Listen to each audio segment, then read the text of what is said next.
Hey folks, it's Mike and Angel with Retro RV Recon. Good morning. If you watched any of our recent videos, you know that we have had fun on our electric bikes, right? Yep. We got our bikes a few months ago and we have really enjoyed our bikes. We love the bikes. Yep. We bought We're into the enjoying them hype. this weekend. We love them every bit as much as what you see on other channels. They are fun. We're having a blast with them. It's a cold day, but we're still enjoying them. However, there are some issues that we've been having that we feel like we should share with those of you who are still, maybe still considering this purchase. It is a major purchase. Yeah, they're not issues with the bicycles themselves, it's issues with taking them with us camping. Right. So what we're going to show you, because you've already seen all the bells and whistles in the other reviews, right? And we know how great these bikes are.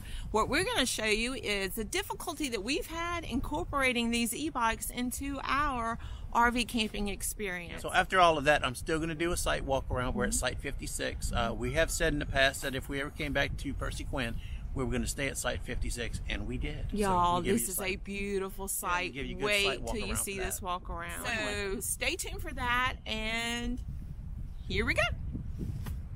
Reason number one. First reason is they are cumbersome and not very feasible to tote around with the RV. So one of the things we first realized is the first thing that we're going to talk about is transporting the bikes. Yes. They're great bikes, but when we take them with us, they take up a lot of room. You just can't put them on a regular bike rack because they're heavy. They're 64 pounds a piece. We're going to talk more about that in a minute. And there's a lot of folks out there that put them in crates, but we really can't put them in the crate in the back of the truck, in the bed, or in the back seat of the truck because it's just too big and cumbersome. Well, Jilly rides behind us in the cab. And we utilize the back of our the back seat of our truck, and often we have stuff in the back of the truck that we like to take with us. Chairs and maybe a griddle. Well, a few tubs of things that we need, our hookup connections and all of that. So the way we have it laid out now, we can transport the bikes with us. We can take it, but it's either we take the bikes or we have to decide, are we going to take the bikes or are we going to take our other camping gear? So in this case, this weekend we took the bikes, so we left the other stuff at home. Yeah, we thought we'd be able to carry it all.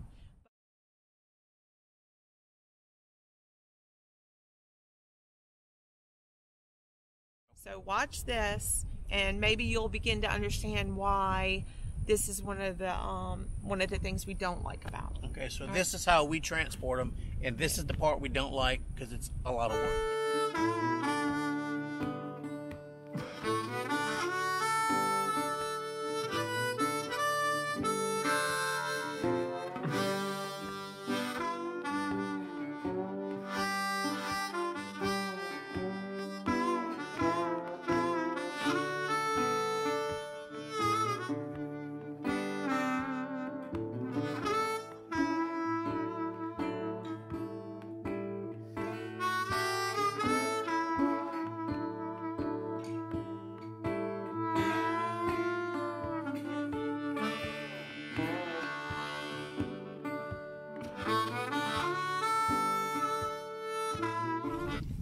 So this is what we have to do when we want to take the bikes camping with us. We have to load them in the back of this thing. You see how we have them set up.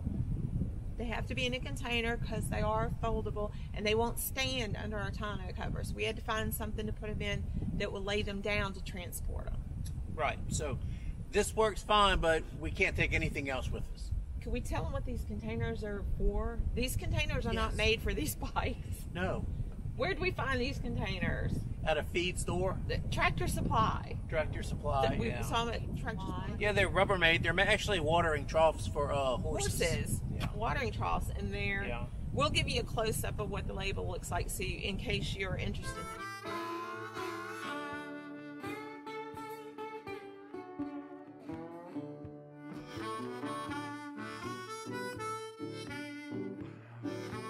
If you want to do this, this setup is pretty darn good because it's a heavy-duty plastic made by Rubbermaid, You can see we could both pick it up on each side. It's got a rigid lip. They were a little pricey. Yeah. About $80 a piece. Between $80 to $90 But we plan on keeping them forever. And this works great for us, like I said, because of the tonneau cover that we have. We're able to slide them in there under that tonneau cover. That's right. It stays out of sight, out of mind, and protected from the elements. Yep, protected from rain. They don't get Yes. wet. So, okay, now we're going to show you what it's like to get them ready to ride. Every time we want to ride these bikes, this is what we have to do. Okay, so watch this.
Strong enough to put the pedal back into position. Put the pedal to the metal. Oh, I can do that. I got up to 20 miles an hour yesterday.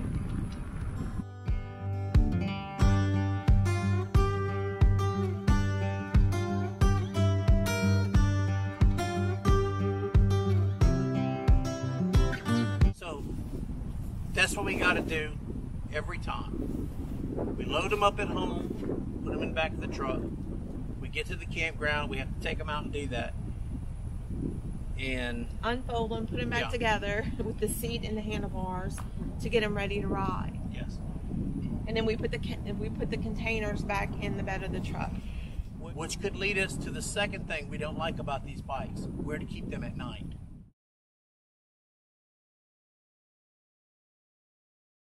We go to the campground, we unload them, we ride the bikes, we're done with the bikes.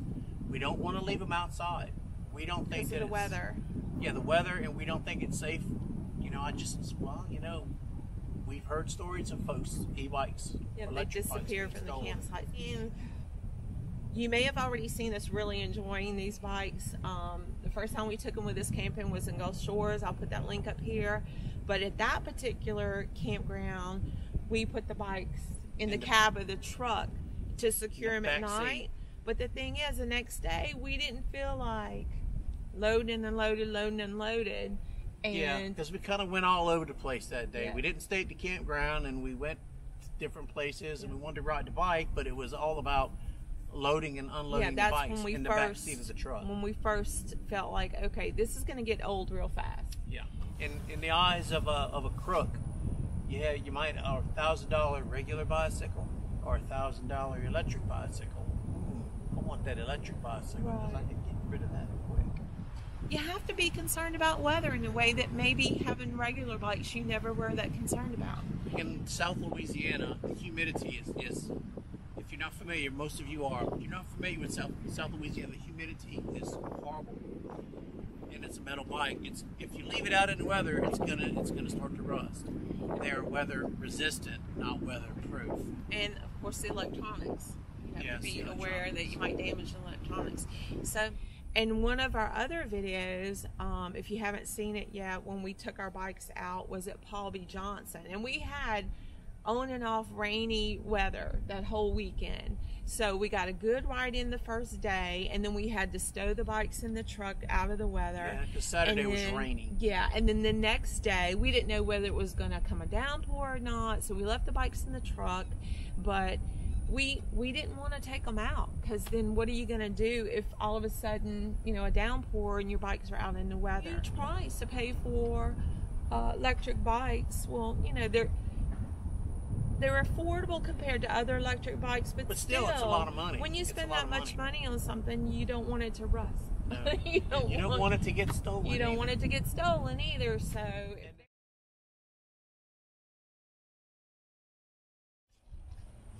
you really need to be safe. I mean, wear a helmet. We're in a big, huge state park, and there's traffic coming and going on all of these roads, and you know, don't take a chance. Wear a helmet. Be a good example to children and others. And I feel safer wearing it, especially when I'm doing like 20 miles an hour on the road, on a major road through the campground. We'll go 20 miles an hour. They do. And Absolutely. we were in a hurry to get back to the truck because we started getting cold. But yeah. So how much do we pay for these? Less than $30, I think, right? Yeah, it's about $25 a piece. Yeah. So look into these. Make sure you have a good helmet. And look, it just happens to match. Whether or not they match is up to you. It did not come with the bike, though. It's extra cost. Okay. Black helmet, black bike. Wear the helmet. Blue stripes, blue helmet.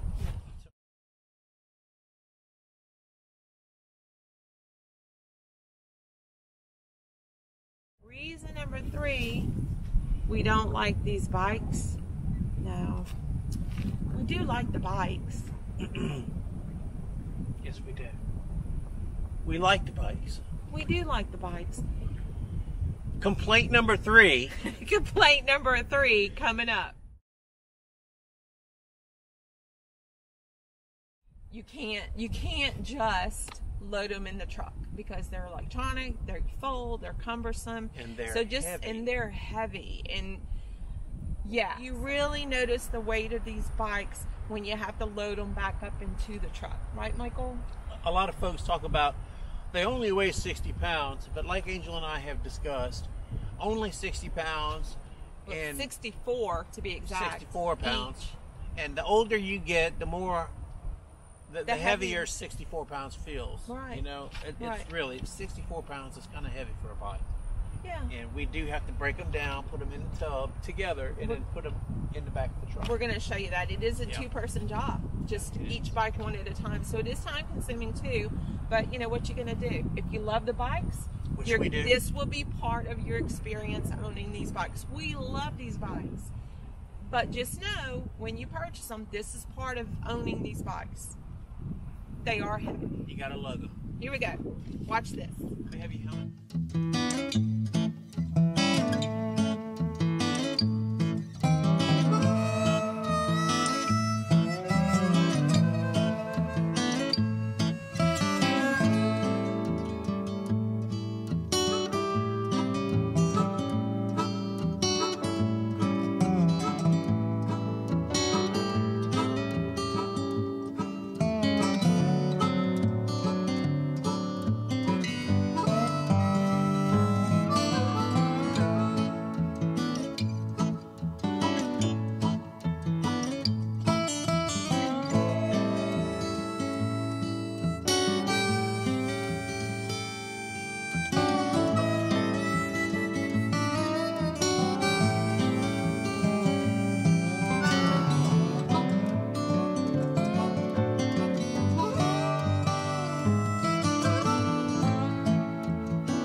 work every time, right? Every time. Unload, load, and you really feel the weight of that 64 pounds when you're loading it back in the truck.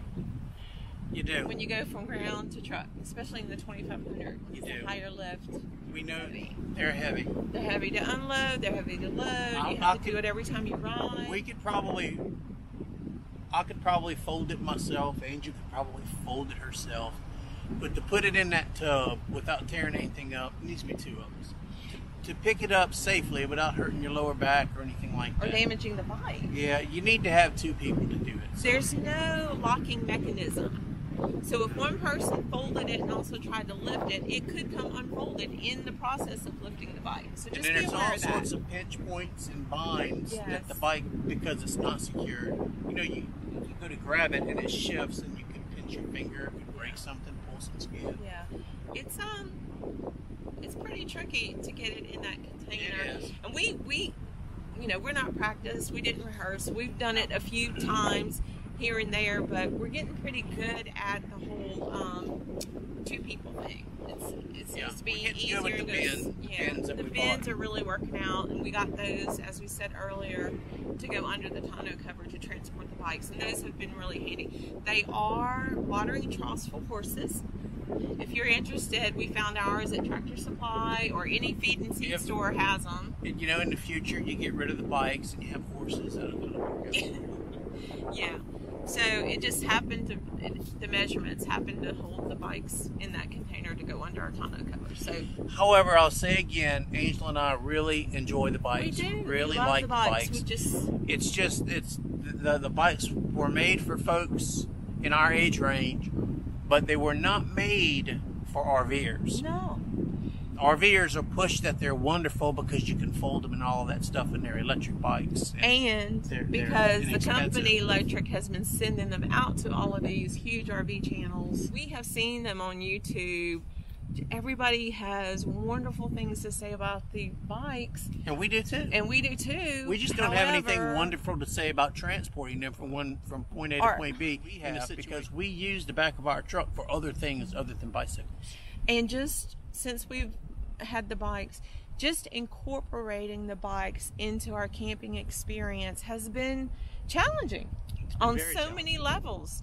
But we love them. We're going to keep going through these different things because we enjoy the bike so much. But just be aware, because we weren't aware of all of these things whenever we purchased the bikes, and now we are. And hopefully we can help other people to understand that it's not just all jumping on the bike and having fun.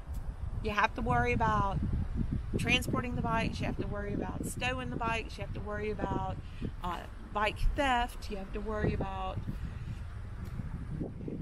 Your physical abilities. your physical, because we're all aging. Every day that passes, everyone gets older. So, yeah, all those limitations. So just consider all of these things. We're just trying to help you out, and just, this is what you're getting yourself into. But they are a whole lot of fun. All right, folks. Site 56, Percy Quinn State Park.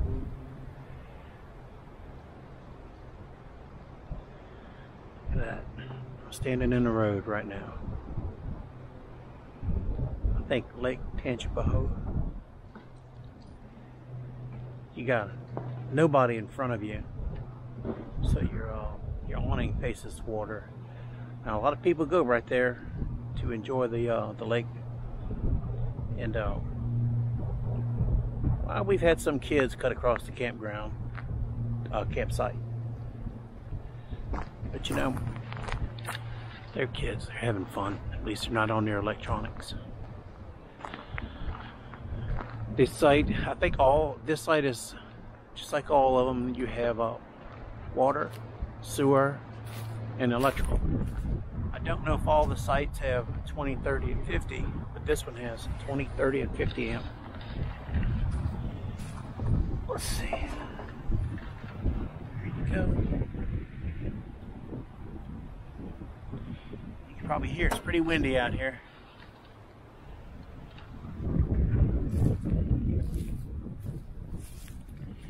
The site side to side is relatively level. Front to back, the front is a lot higher than the back. In fact, you can see my jack is all the way up with my little cone. A little bit of a hill right here. So you can see this is a wonderful spot. You got that view right there coming out the other side of your camper, unless you have tents there. Again, that little area right there, a lot of other folks from around the campground come out here, walk around. So you will have a little bit of traffic at your campsite. There's a path right there at the foot of this hill.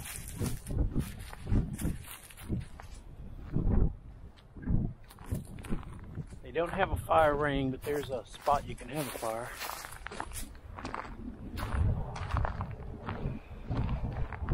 And look up. You see how the camper's situated.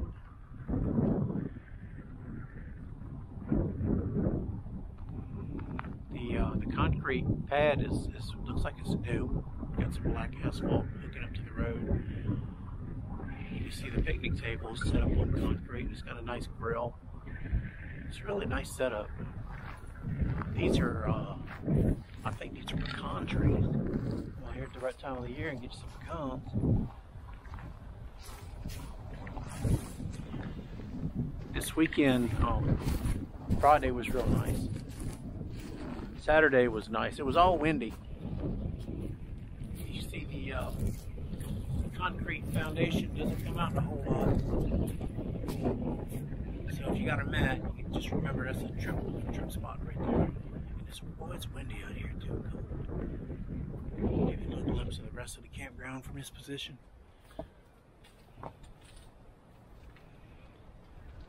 As those electric bikes.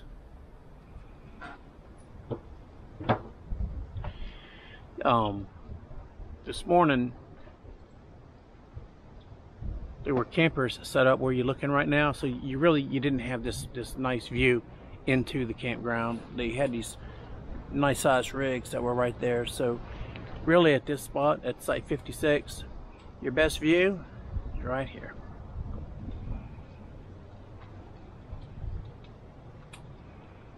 Isn't that nice? We do these walk-arounds and drive-throughs and reviews of our opinion of these campgrounds every trip we make. We try to be as helpful as we can. We try to give you guys as much information as possible so that when you plan a trip out here, you'll at least know what to expect. If we can't help you find a really good spot, you know what to expect from the campground. Check out the other videos we have of Percy Point. We got one of a couple of different walk-arounds, and we have another one of a drive-around. But you know, if you find this stuff is helpful, subscribe to the channel.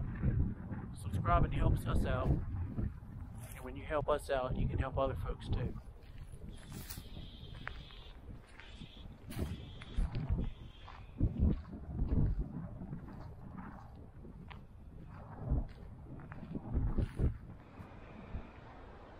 Give you just a little more.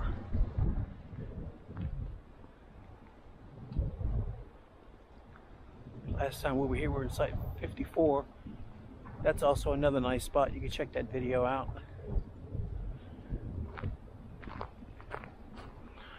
So yeah, right here, straight ahead, that's where the children were running through, ride through their bicycles.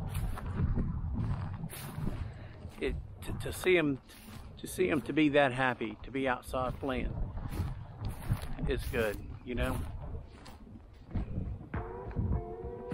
Kids need to have fun. All right, folks. Mike and Angel, Retro RV Recon, and as always, happy trails, happy camping. First reason we don't like this one. Hey, somebody recognized this one. So yeah, they're heavy. And when you're trying to stop a 64-pound bike, squeaky brakes, squeaky brakes, squeak. We handled up on the gnats. The gnats over here are ferocious. Yep. What was that? Spit down there.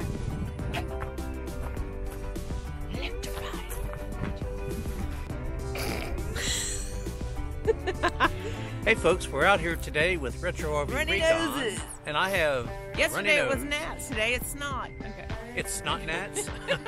I thought it was. You mean it's snot? It's not. Gnats. It's not. Attitude number 3 is coming up.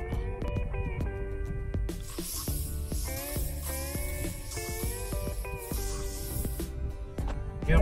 And we need to do a shout out to one of our subscribers, Michael Mason. Mason. What a nice young man, that Mason. We saw him here at this campground this weekend at Persequin, and I saw him outside. He was on his bike, and he goes, "Hey, what's that YouTube thing on your camera?" And I told him we had a channel, and he looked it up, and he was thumbing around on his phone, and he just looked up and goes, "I'm subscribed." yeah, it was the coolest thing to see a child to get that excited, right? Yep, he was excited, and then we were excited because he was like subscriber 399. Yeah, he was trying to get his friends to be number 400, Yep, which I thought was really cute. And he did. He came back around the next day. He came back around all excited. "Hey, my buddy, he subscribed too. Y'all 400, y'all 400. I said, "Hey, thanks everybody for watching." Yes, because it's sort of a milestone, 400, right? We really appreciate that. I mean, they're all milestones. We were just as excited with 100. We feel that way. With 400. Oh, I remember being excited for like 30. On the bayou, by the delta, there's a river that runs both ways.